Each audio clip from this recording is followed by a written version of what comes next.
Hey everyone, how are you all doing today?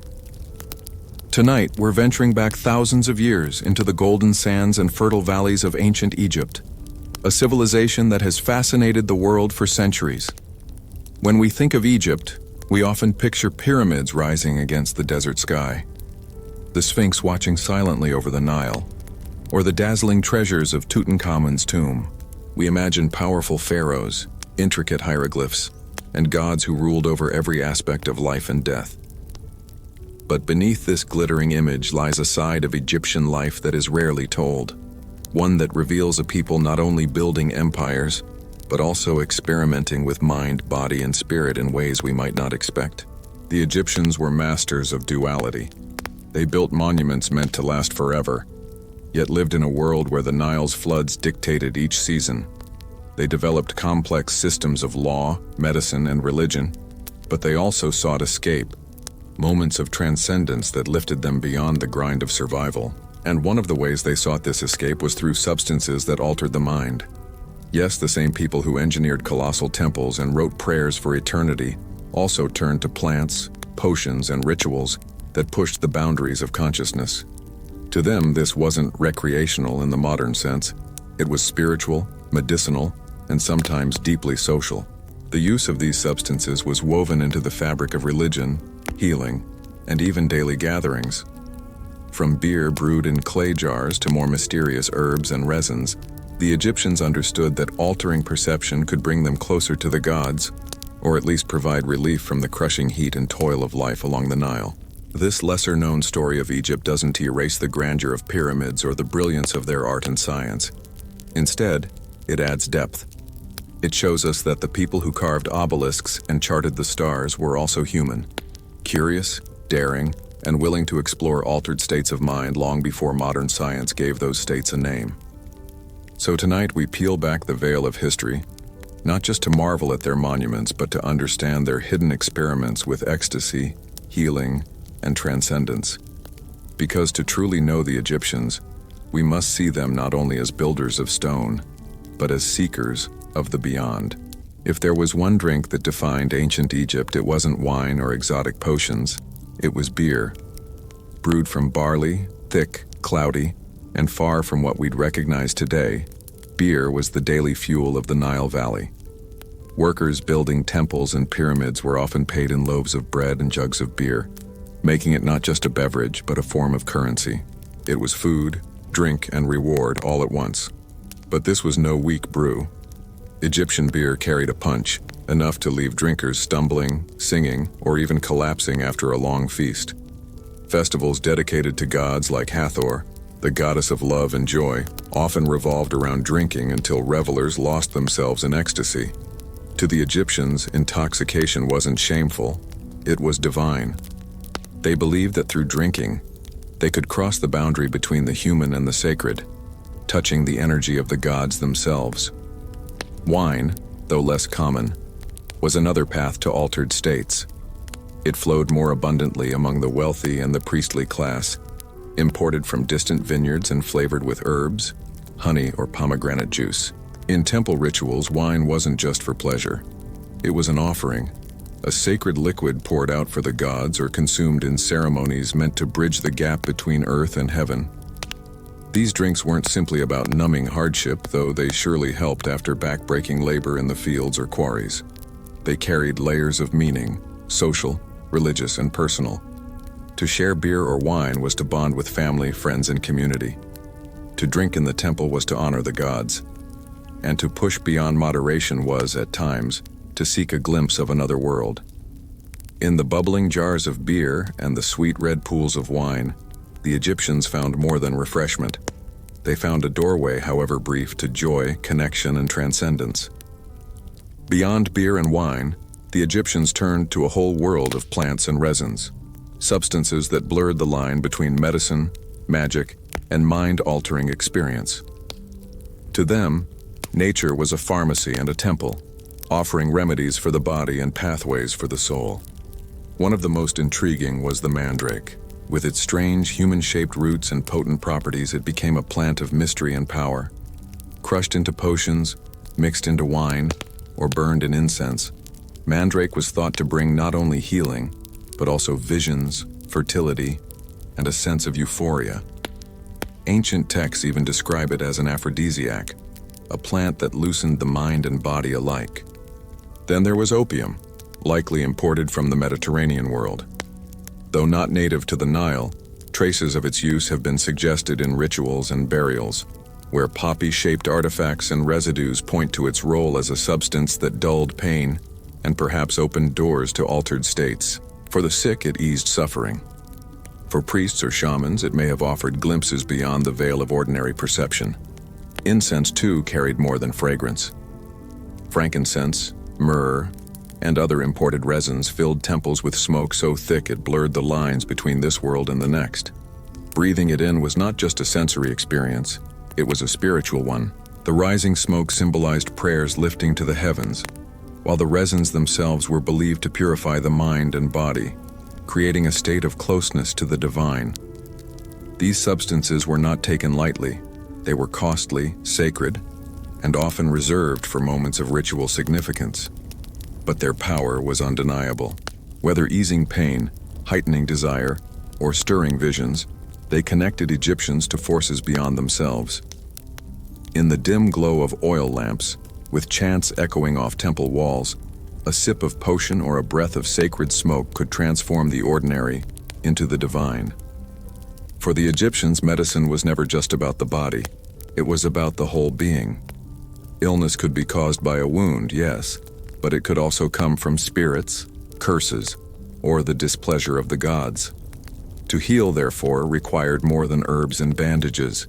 It required balance between the physical and the spiritual. And here, altered states of consciousness played an essential role. Doctors and priests often overlapped in their duties. A healer might prescribe honey for infections, garlic for strength, or willow bark for pain relief, practical remedies that echo modern medicine. But alongside these, he might also recite incantations, mix in sacred resins, or give a potion that induced drowsiness, visions, or even delirium. In their eyes, a patient's mind needed as much treatment as their flesh. Take, for instance, the use of blue lotus. This beautiful water flower, often depicted in Egyptian art, wasn't just a symbol of rebirth. It was likely consumed for its psychoactive effects. Steeped in wine or smoked, it could bring feelings of calm euphoria, relaxation, and even mild hallucinations. To drink lotus wine at a feast wasn't just indulgence, it was therapy, a way to heal the soul and align oneself with joy and renewal. Dreams were also a key part of medicine.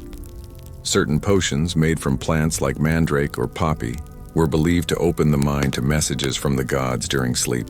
A patient might be guided into a trance or dream state where answers would come not from the doctor, but from the divine. Healing in this sense was a dialogue between the human and the cosmic. By blending herbs, resins, chants, and rituals, Egyptian healers created a medical system that treated both flesh and spirit. What we might call getting high, they might have seen as tuning the mind to a frequency where healing became possible. And in that blurred space between medicine and magic, they found ways to ease pain, inspire hope, and strengthen the will to live. If there was ever a stage where altered states truly flourished in Egypt, it was during festivals. These weren't small gatherings. They were massive events that filled the streets and temples with song, dance, and overflowing drink. For a day, or sometimes several, the rigid order of society gave way to chaos, joy, and abandon. One of the most famous was the Festival of Drunkenness, dedicated to the goddess Hathor. According to myth, Hathor once became so enraged that she nearly destroyed humanity. The gods tricked her by giving her red-dyed beer, which she mistook for blood. She drank until she passed out, and in that intoxication, her fury was calmed. To honor this story, Egyptians gathered each year to drink to excess, dance wildly, and lose themselves in ecstatic celebration. What might look like simple indulgence was, in truth, a sacred reenactment of divine salvation. Music thundered through these events. Drums, harps, flutes, and rattles filled the air, their rhythms designed to stir the body and loosen inhibitions. Dancers swayed, priests led chants, and the air grew thick with incense smoke. The combination of alcohol, music, and ritual created a state of collective trance, a space where individuals dissolved into the crowd, and the crowd became one with the divine. Other festivals, tied to the cycles of the Nile or the worship of Osiris, also used intoxication and ritual to blur the boundary between the human and the godly. To feast, drink, and dance until exhaustion was not seen as sin, it was devotion. Through these ecstatic acts, Egyptians believed they were renewing life itself, honoring the gods who ensured the river's floods, the crops' growth, and the continued order of the cosmos. For the people of Egypt, these festivals offered more than escape. They were moments of release in a world where labor was endless and death always near. They reminded everyone, from the lowliest worker to the highest priest, that joy, abandon, and even intoxication were not weaknesses but powerful bridges to the sacred. For the Egyptians, existence was never limited to the here and now. Life on earth was only one stage in a much greater journey, a passage that continued into the afterlife. And just as beer, wine, incense, and sacred plants carried people beyond ordinary awareness in rituals, so too were they believed to prepare the soul for its ultimate crossing. In tombs, archaeologists have uncovered jars of wine, baskets of herbs, and traces of resins placed carefully beside the dead. These offerings weren't simply food for the body, they were sustenance for the spirit. A sip of lotus-infused wine or a whiff of burning incense in life was thought to mirror the nourishment the soul would need in eternity. By surrounding the dead with these substances, the living ensured that their loved ones could continue their journey in comfort, guided by the same tools that once lifted them closer to the gods. Priests, too, used altered states to connect with the divine realms. By inhaling incense until their minds swirled, or by drinking potions laced with psychoactive plants, they entered trances in which they claimed to receive visions, guidance, and messages from the gods. These weren't casual experiments. They were structured, sacred acts, part of the great machinery that kept the world balanced between chaos and order. To the Egyptians, altering consciousness wasn't about escape, it was about alignment. It meant syncing human life with the rhythms of the cosmos, touching the eternal through the fleeting, and finding clarity in the haze of smoke or the dizziness of intoxication. In this way, they turned what might look like indulgence into something profoundly spiritual, a rehearsal for the soul's passage into the next world. Even the myths reflected this truth. Stories of gods drinking, feasting, and entering altered states mirrored the human need to transcend limits. By imitating the divine, Egyptians believed they could bridge the gulf between mortality and eternity. For them, the path to the afterlife was paved not only with prayers and rituals, but also with the very substances that, in life, had allowed them to glimpse the sacred. Altered states in ancient Egypt weren't just private moments of escape. They were woven into the fabric of society itself, touching every class, from the humblest worker to the highest pharaoh. For the common laborer, beer was the drink of life. It sustained those who farmed the fields, carried stones, and built monuments that still tower today. To drink was to survive, but also to share. A jug of beer passed between workers wasn't simply refreshment, it was solidarity, a reminder that hardship was endured together. Among the priests, the experience was far more deliberate.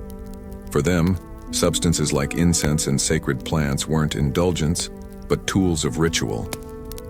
The curling smoke of frankincense rising in temple halls was as much an offering as a gateway, believed to thin the veil between earth and the divine. Their altered states were structured, controlled, and purposeful, serving to maintain ma'at, the balance of order in the cosmos. For the elite, wine became a mark of status and refinement. Pharaohs and nobles filled their tombs with jars of it, flavored with honey or herbs, ensuring they could enjoy the pleasures of intoxication even beyond death. At banquets, richly dressed guests reclined as servants poured cup after cup, their lotus garlands nodding as music and laughter filled the night. For them, altered states were tied to luxury, power, and the assertion that even mortals could taste the joy of the gods. And yet, for all these differences, there was a unifying thread. Whether through a worker's mug of beer, a priest's breath of incense, or a noble's chalice of wine, Egyptians across society touched the same truth. that to alter consciousness was to step out of ordinary life, to seek connection, meaning, or simply relief from the burdens of existence. Even foreign visitors noticed. Greek writers who later described Egypt marveled not only at its monuments, but also at its festivals, its feasts, and the way intoxication was bound to religion itself. To outsiders, it could seem strange, excessive, or even dangerous. But to Egyptians, it was life in balance, joy and devotion, body and spirit, human and divine. When we peel back the layers of history, it's easy to see the ancient Egyptians as distant, almost alien figures, builders of pyramids, keepers of secrets, worshippers of gods long forgotten. But in truth, their lives reveal something deeply familiar. Like us, they sought more than survival. They longed for meaning, for connection, for a way to step outside the weight of daily existence and touch something greater. Through beer and wine, they found joy and community. Through incense and sacred plants, they sought healing and visions. Through festivals, they dissolved into collective ecstasy, becoming part of something larger than themselves. Even in death, they surrounded their tombs with the same substances, convinced that the tools of transcendence in life would guide them safely into eternity. To call it getting high misses the point. What the Egyptians truly pursued was transcendence, the chance to slip the bonds of the ordinary and glimpse the eternal. Whether through intoxication, ritual, or dream, they discovered that altering perception could alter reality itself. And in doing so, they left us a lesson that resonates across millennia. Because we, too, still search for ways to escape, to heal, to connect, to find the sacred in the midst of struggle. We may no longer dance in the shadow of Hathor's temples or drink lotus wine beneath desert stars, but the impulse remains the same. To seek the beyond is to be human. The Egyptians remind us that civilization isn't built only with stone and law, but with vision, with the courage to reach past the limits of the body and mind in search of the infinite.